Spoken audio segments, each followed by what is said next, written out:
Hello and welcome back through another video from the fanpub.com. Good to be back, Al. Good to be back. So the last couple that we've done of these have been really exciting, and I'm sure this one will be no different. Yeah, we're doing a mock draft today. This one's PPR. So Yep, we haven't done many of those this year so far. Yeah, so it's about time we did, I think. Yeah. Okay, so what sort of general tips would you give for people who are listening? And obviously we're going to do a draft. It's what, 12-man? Standard 12-man? Yeah, so it's a 12-team draft. We're going to randomise our position in a minute, so we don't know where... What tips would you give that are different for PPR? What are people looking for? What's the key? Well, basically, PPR is point per reception. So we're classing this as 1 point for every reception your running back or wide receiver makes. So we're looking for high-volume PPR guys who are going to get a lot of catches, primarily. Even running backs that have catches can be very valuable in a system like this. So that makes the top three guys really valuable, particularly Bell and David Johnson. Yeah, I mean, I suppose Zeke less so, but he's that elite, he's hard to ignore anyway. Yeah, very difficult to ignore. So let's see what happens then when we get randomised. Who do we... What position are we going to get? And we kind of treat it a little bit like best player available as well. Ooh, we got pick one, look at that. Well, that's all right. That's so we've got the choice of everybody. Okay, so your pick one, you've got two PPR monsters here, David Johnson and Le'Veon Bell. Which one do you prefer? Both have... I'd like both of them. I'll be so pleased to get either of these in a PPR draft. Which one would you go with? The choice is yours. Actually, I'm going to let you make the choice. I'm really happy with either. I'm taking David Johnson. Okay. I'm not hesitating. He wants 1,000 yards. I'm believing him. How many yards did he get? Was it 800? 836. Stupid amount of touchdowns. Yeah, I mean, the sky's the limit in PPR. I mean, he's as good as two players. I'm willing to... very happy with that. Now we just need to build on it. Okay, so now it gets more interesting. We're in the second round. Yep. And we're at the end of the second round. This is some drafted players, so we ignore the ones that have gone already. I think we don't need to worry... I mean, Aaron Rodgers is still sitting there, but this is a PPR league. It would be nice to have Aaron Rodgers, but is there anybody there that massively excites you PPR-wise? Because I have to be honest and say no. So, yeah, right. I was just thinking the same. Looking at the players that are there are players I like, but they're lower down. I'm not stretching up for them. But I will never get another opportunity to draft Aaron Rodgers, Tom Brady, Drew Brees, Andrew Luck. I don't think they're going to come back to us. One might, but we'd be lucky. I just think it's Aaron Rodgers. How can I turn him down, having already got David Johnson? I think the player I might go for is DeAndre Hopkins, but Rodgers is very tempting, isn't he? Yeah. I mean, yes, DeAndre Hopkins is very tempting, and it would give good balance Rodgers to the team. Is 31, so he might... Oh, we got the bounce back pick, haven't we? Yeah, true. So we can take two. Let's take Hopkins and Rodgers. And not walk forward. Don't know why we didn't even think of that. There you go. Sometimes you overthink yourself, and we nearly did.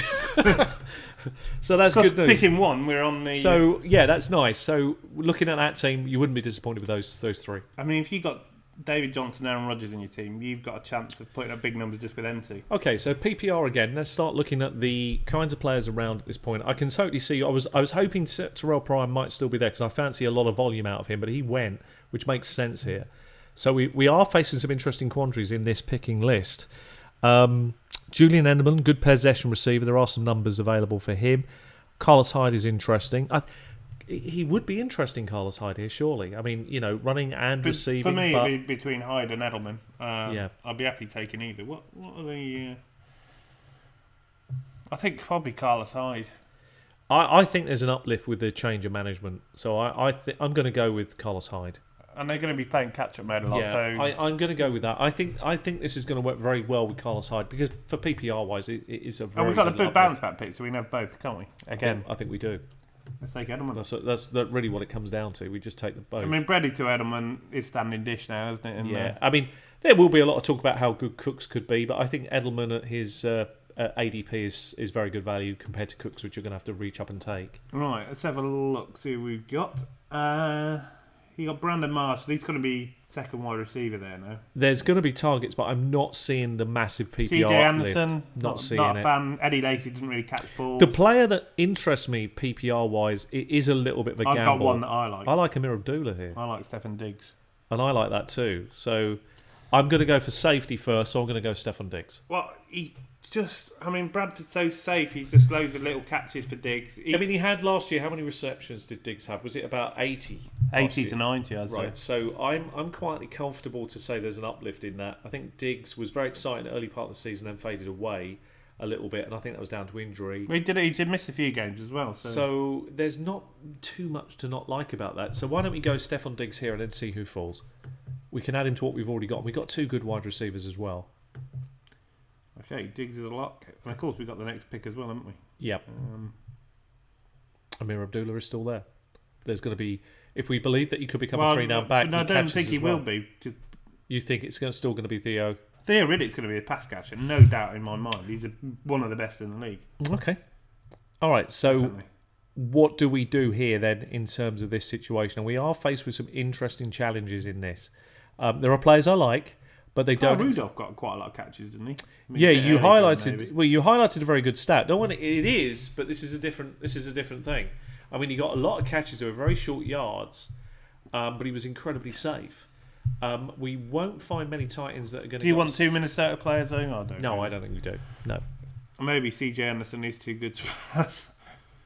PPR though. This is a difficult one. These are the quandaries you're going to face in PPR. I'm still going to advocate. I'm actually thinking about it. I think maybe we got to shoot a little bit here for safety rather than try and overthink it. Look, we need a tight end at some point. Let's pull the trigger early. Let's take Kyle Rudolph for the numbers. Let's play the numbers game. I'm not excited by the pick in the slightest. I've got to be honest, but. Well, he might still be there next time. I mean, he's 95 is ADP. Anderson is 57. Are you saying we should take CJ Anderson because you think we don't get many 3-down kind of backs, and you think CJ Anderson's going to be the main bulk? I mean, this is for our bench, so it's not really a worry. I mean, if he does, you can see viewers that we're both in a quandary in this one. We're both sitting there neither excited about any of these picks, so this could cause some real headaches. This is classic drafting. Okay. We need to come up with a consensus. You gave me the last one. I'm going to let you make the final say here. Remember, don't make me pick CJ Anderson. Don't make me do it. Don't make me do it. I need counselling. I'm putting you on the clock. What are you going to do? Come on. Come on. You know you like him. We all know. I think he's just too. I mean, this is the end of the 6th, almost 7th round. Took him as well. You don't make me do that. Why did you make me? Because he's now on our bench. There you go. So maybe we could trade him. Maybe, if you're lucky. Okay. So we're still looking for the upside PPR players. Come on, we need to add some depth here because I'm actually a little concerned about this particular team I'm drafting at the moment. I want to see some more stuff. What can we do to improve it? Kelvin Benjamin's sitting on the board. I'm not a huge fan, but it is very valuable. Kelvin Benjamin, Eric Decker, I'm thinking Matt Forte, obviously he's going to... What about LeGarrette Blount, though? I mean, I know he's not a catcher. Catch the ball. But I'd rather have Forte, he catches the ball. Yeah. Jamal Charles, I don't trust. I prefer Jonathan Stewart doesn't catch. I prefer to take Decker as a red zone threat. If you're not going to do it PPR, get the touchdowns. Let's take Eric Decker. That's what I do. Although Benjamin is the number 1. Yeah. Benjamin is the number 1 there, isn't he? But it's not returned the value since his rookie year. We don't like him. No. Okay. Can't pick Eric a player. Decker? I can't pick a player I don't like. Oh, CJ Anderson. Did you just take him? Yeah. No, you made me. That's always bullying. Oh, yeah, I forced the button choice. Okay, I'm going Eric Decker. Sorry, we've got to take Eric Decker. I like Eric Decker. You've still got the bounce, so it's up to you here. I'm giving you this choice. Because I can see you're really enjoying this draft. It's not gone as well as I like.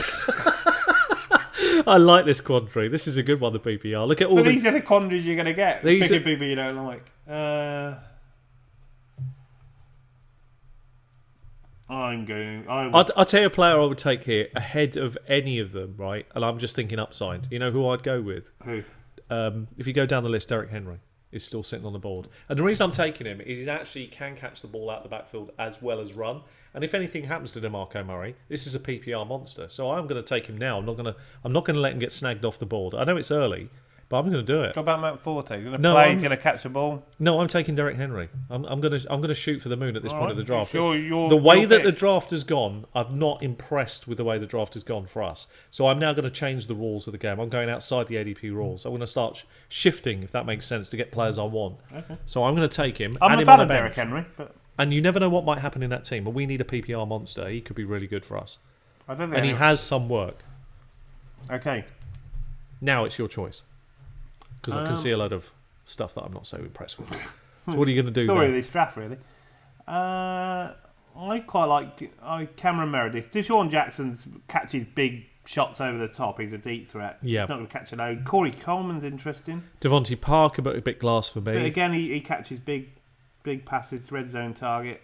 I think Meredith is going to get he definitely hit some PPR height when he played last year, and I think he's a sneakily good player as well. And you think because of the fact they're going to be chasing a lot of games, there's going to be a lot of targets to him? Yeah, I think he's number one wide receiver. I think you're right. I think that's a good pick here. That stabilises the draft up a little bit more. I'm liking these last couple of rounds actually a little bit better. I'm hoping a particular. We got the bounce back pick. Well, I'm kind of looking at this, and I'm sort of thinking, well, I'm shooting for the moon a little bit here. I'm going to take the rookie Corey Davis. Let's go ceiling. Would you take him over Corey Coleman? Yeah, I'm taking him over Coleman because there's a lot of injury issues standing over Coleman right now. So I'm taking Davis. I'm going for the upside. What if this guy explodes onto the scene like some rookies have? We've got a lot of bye week 8. I'm not worried about that, Al, because by week 8 a lot could change in this team. We'll have traded CJ Anderson we away might have for traded, gold. we after maybe his week 1 200-point performance. Okay. We can dream. Okay. Right. Oh. I think you're really liking this draft, aren't you? This is the toughest draft we've faced. It's the way it happened. It's the way it happens. You got to deal with it. This happens a lot in drafts, particularly when you face players. This looks like one of these shark drafts. Sometimes you go into a draft and you have plans or ideas, and you reach a point in the draft very quickly. You think, crikey, people have stretched up and taken the players I really hoped would have fallen. That's exactly what's happened in this PPR draft. So you now have to make some tough decisions. So let's hear it. What are you going to do? Who do you like? Marvin Jones? That looks like value here. Same reasons, really. Detroit going to be in a lot of games where they're going to have to do some shootouts. I don't think we can turn Marvin Jones. I think that's good value there, isn't it? At that point in the draft. I don't think we're going to take a kicker or a tight end, a kicker or a punter again. I think we're going to use that as a standard strategy. Tight end is a bit of an issue. We are going to have to take somebody. Okay, you got Gates. I mean, he's always solid. Yeah, but he's not going to get a lot of balls, is he? Out of the group that's left, Norwich could catch a lot of balls. Yeah, he's not exciting. No. But then there is nothing that exciting there, is there? There's nothing there that makes me think, yep, that guy will get an X amount of catches. Do you want to take Fedorowicz? Yeah, I'm willing to roll the dice. People have have talked him up a bit. It's PPR, let's have a look. Again, their QB situation isn't that great, so a tight end, he's a 30 to 40 yards, 3 or 4 catches, suddenly got 8-9 points. That's not too bad. And yeah, for a tight end, that's okay. That's okay. Yeah. Okay. So, another couple of bench fillers, really. So, what are we going to do? Well, I'm going to ignore the alcoholic Michael Floyd. Ryan Matthews just about to get cut. Jeremy Hill never catches anything and he plods. Matt Jones is going to probably get it cut. Yep. Oh, there's some horrible players there. That's a big list of dud there. There's a big list that we don't like. I'll tell you, there is a rookie I like, McNichols. I think he'll be a pass catcher. He could if he does get that he's going to get the first few games. There's an opportunity to shine. I don't know, because it's Charles Sims. Well, I think he'll come. They're going to use him, aren't they, in those first few games? They've got to rotate him in. They might do in the season, that's the thing. Well, give it a go. I say in a team like this, we've got to shoot. We can wait on him, though. Yeah, but there's a lot of players we can wait on. That wide receiver list. Josh Stockton, he could have a bigger role. He could. It's the best player of the bunch in those wide receivers for the next 7 or 8. I have to be honest. I agree with you. I would roll the dice on Jock Stockton. Oh, the other one is Tavon Austin. If they're doing a lot of short, easy passes. They've got the kind of coach. I mean, we advocated this as our sort of poor man's Tyreek Hill, right? So, Tavon Austin normally in most situations I wouldn't even be looking at, but he's late enough in this draft. I think he's more like a PPR. Poor man's Benny Hill. You say that this is. I'm trying to talk a Benny Hill into. Well, he was quite fast when they used to chase the girls around. Well, he's. If you don't know who Benny Hill is, I apologise. Well, I think you probably need a bit of a certain. I think the coach. I think the coach has to find ways to get the gadget player into the game, and if that gives him an extra 2 or 3 chances a game, that equates to PPR numbers. That could be good. And he's got plenty of upside. He does punt returns. He does kick-off returns. If they're also in a league that rewards that. Blimey. Okay. Do you want to take Austin? What are we worried about bye week 8 for at this stage of this draft? I mean, we're drafting Tavon Austin and CJ Anderson. They're the least of our worries bye week 8. Bye week 8 that actually could be a good thing because they can't play. So let's go with it. Okay. Roll the dice on him. And again, we're going to do the same with kicker. We're going to look for players that we can hopefully put into this. Yeah, don't bother with a defence or a kicker. You can stream them in 12-team leagues. This is the hardest draft we've faced. Unless it's exciting. Oh, Minnesota are there. Oh, Arizona are there as well. We may not be able to turn them down. I'm happy with either. I think either. I would happily take it. I'd go Arizona just for the turnover potential. Well. I think I would. Turnover potential to boost your team numbers. I mean, it's late enough that it's worth the punt. Bye week 8. We're giving bye week 8 to whoever we play.